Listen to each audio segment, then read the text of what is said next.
Praise the lord. ఈరోజు దేవుని వాక్యము కీర్తనల గ్రంథము 36వ అధ్యాయము 5వ వచనము. యెహోవా, నీ కృప ఆకాశమునంటుచున్నది, నీ సత్య సంధత్వము అంతరిక్షమునంటుచున్నది. హల్లెలూయా, ఆమేన్.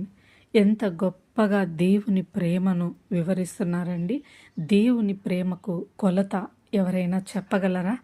దేవుని ప్రేమను కొలవడానికి, దేవుడు మన మీద చూపించే ఆ యొక్క ప్రేమ కావచ్చు, కృప కావచ్చు, అది కొలవడానికి ఈ సృష్టి సరిపోదు. ఈ సృష్టిలో ఏది సాధ్యపడదు అని పౌలు గారు రోమాపత్రిక 8వ అధ్యాయము 38, 39 వచనాల ప్రకారం మనం అర్థం చేసుకోవచ్చు. దేవుని ప్రేమను కొలవడానికి ఇక్కడ ఏది కూడా సరితూగదు. అందుకనే కీర్తనాకారుడైన దావీదు మహారాజు ఈ విధంగా చెప్తున్నాడు, ప్రభువా, నీ కృప ఆకాశాన్ని అంటుతోంది అని. ఆకాశము మనము చూసే కొద్దీ ఇంకా కనిపిస్తుంది. ఎంత పైకి వెళ్ళినా అది ఇంకా పైకి వెళ్ళినట్లే ఉంటుంది. కాబట్టి అటువంటి గొప్ప ప్రేమ మన దేవుడు మన మీద చూపిస్తున్నాడండి. నిజానికి ఆయన కృపకి సాదృశ్యమే ఇప్పుడు మనం ఉన్నటువంటి కొత్త నిబంధన. ఈ కాలము కొత్త నిబంధన అంటేనే క్రీస్తు మన కొరకు మరణించాడు. అదే ఆయన ప్రేమ, ఆయన కృప అండి. ఎవరు చేయగలరు కదా? ఎంత గొప్ప ప్రేమ అంటే దావీదు మహారాజు చెప్తున్నాడు, దేవుని ప్రేమ ఆకాశమునంటుతోంది, ఆయన కృప ఆకాశాన్ని అంటుతోంది.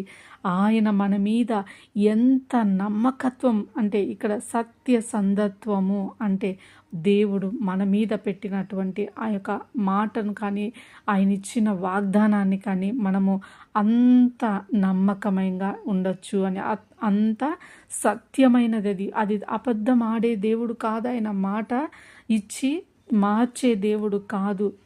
కాబట్టి సత్య సంధత్వము, అంత నమ్మకమైనటువంటి దేవుడు. ఆయన యొక్క కృప, ఆయన ప్రేమ, ఆయన నిజాయితీ ఎంత ఉంది అంటే అంతరిక్షాన్ని అంటుతోందంట. అంతరిక్షము, ఆకాశము అవన్నీ మనము ఊహకు కూడా అందనంత ఎత్తులో ఉన్నాయి. ఇప్పుడు మన సైంటిస్టులు కావచ్చు, నాసా వాళ్ళు కావచ్చు, ఎన్నో ప్రయత్నాలు చేస్తూ ఎన్నెన్నో మా యొక్క పరికరాలని పైకి పంపిస్తున్నారు. కానీ దేవుని ప్రేమను మాత్రం వాళ్ళు ఎదుర్కోలేరు. ఆ పరలోకం ఎక్కడుందో ప్రయోగాలు చేస్తున్నారు. దేవుని యొక్క నివాస స్థలాన్ని వెతికే ప్రయత్నం చేస్తున్నారు. యోబు గారు అంటారు, యోబు గ్రంథంలో, నీవు ఇక్కడ ఉంటావు, అక్కడ ఉంటావు, ఆయన ఆకాశ స్థలం ఉత్తర దిక్కున ఉన్నది అనేసి. కాబట్టి దేవుడు అగోచరుడండి. ఈరోజు నీకు నాకు ఆయన కృప వలన, ఆయన వాక్యం ద్వారా మనతో మాట్లాడుతున్నారు. కానీ భక్తులకి పాత నిబంధనలో వారి దేవుని స్వరాన్ని, దేవుని ప్రత్యక్షతను కూడా వాళ్ళు పొందుకున్నారు. ఇక్కడ దావీదు మహారాజు గారు మనకి ఈ వచనంలో చెప్తున్నారు. పైన మనము 4 వచనాలు, 36వ అధ్యాయము మొదటి 4 వచనాలు భక్తిహీనుల గుణాలను, భక్తిహీనులైతే ఈ లోకంలో ఇలా ఉంటారు అని మొదటి 4 వచనాలు చెప్తే, 5వ వచనంలో దేవుని యొక్క అద్భుతమైన గుణాల గురించి 5వ వచనం నుంచి 9వ వచనం వరకు దేవుని యొక్క గుణగణాలని ఆయన వివరిస్తున్నాడండి. కాబట్టి అందులో ఒకటి ఈరోజు దేవుడు మనకు అనుగ్రహించి ఉన్నాడు. అదే 5వ వచనం, యెహోవా, నీ కృప ఆకాశమునంటుచున్నది. హల్లెలూయా, ఎంత గొప్ప మాట కదండి. అదేవిధంగా మనకి ఇదే మాటను మనకి 103వ కీర్తన 11వ వచనంలో కూడా కనిపిస్తుంది. భూమి మీద ఆకాశము ఎంత ఎత్తుగా ఉన్నదో, ఆయన యందు భయభక్తులు గలవారి ఎడల ఆయన కృప అంత ఎక్కువగా ఉన్నది. హల్లెలూయా. ఆయన యందు మనము భయము, భక్తి కలిగి ఉండాలి. అప్పుడు ఆయన కృప మనకి లభిస్తుందండి. దేవునికి విరుద్ధమైన జీవితం జీవిస్తూ ఉంటే ఆయన కృప మనకి ఎలా దక్కుతుంది? కాబట్టి ఈరోజు పరిశుద్ధాత్మ దేవుడు మనల్ని గద్దిస్తున్నాడు. ఆయన కృప పొందుకోలేకపోతున్నామేమో, ఆయన ఇవ్వడానికి సిద్ధంగా ఉన్నారు.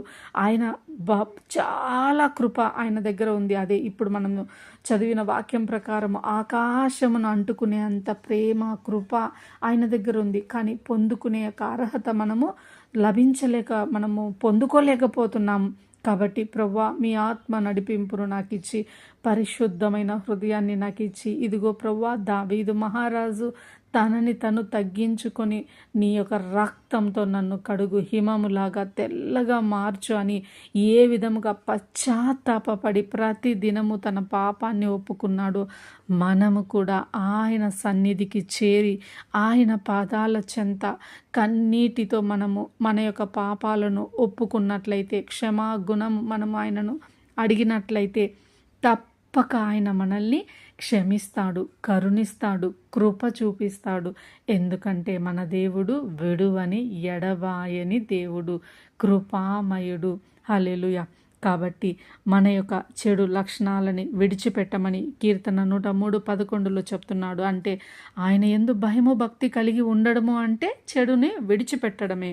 కాబట్టి ఆయన యందు భయము భక్తి కలిగి ఉందాము.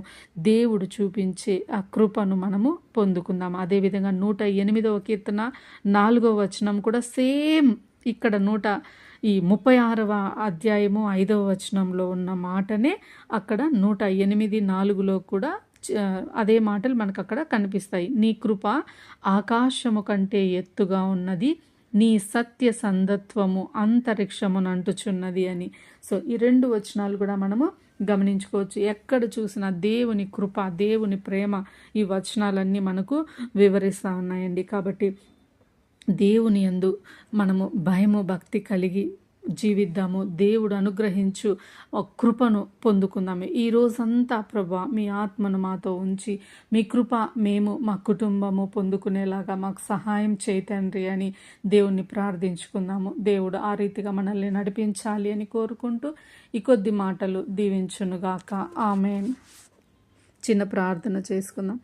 స్తోత్రం నాయన, స్తోత్రం తండ్రి, కృపామయుడు విదేవా మీకు వందనాలు ప్రభా. ఉదయకాల సమయంలో మీ కీర్తనతో మాతో మాట్లాడి మీ యొక్క ప్రేమను మాకు రుచి చూపించినందుకై మీకు వందనాలు, స్తోత్రం నాయన. దావీదు మహారాజు వివరిస్తున్నాడు అయ్యా, మీ గుణగణాలను వివరిస్తున్నాడు తండ్రి. అందులో ప్రభా మీ కృప ఆకాశం అంత ఎత్తుగా ఉంది నాయన. మీ ప్రేమ అమోఘము తండ్రి, అమరం తండ్రి దేవా. ఎవరు చూపించలేనటువంటి గొప్ప ప్రేమను మీరు మా మీద చూపిస్తున్నారు. మీ ప్రాణాలను మా కొరకు ఇచ్చేంత ప్రేమను మా మీద చూపించినందుకై మీకు వందనాలు, స్తోత్రము నాయన. ఏమిచ్చినా మీ రుణం తీర్చుకోలేం ప్రభా. ఇదిగో తండ్రి, ఇంత గొప్ప ప్రేమ, ఈ కృప పొందుకోవాలని ఆశపడుతున్నాం నాయన. మీ యందు భయము భక్తి కలిగి జీవించే కృపను మీ ఆత్మ ద్వారా మాకు ఇవ్వమని వేడుకుంటూ ఈ చిన్న ప్రార్థన నజరేయుడైన యేసుక్రీస్తు నామంలో అడిగి వేడుకుంటున్నాం తండ్రి. ఆమేన్.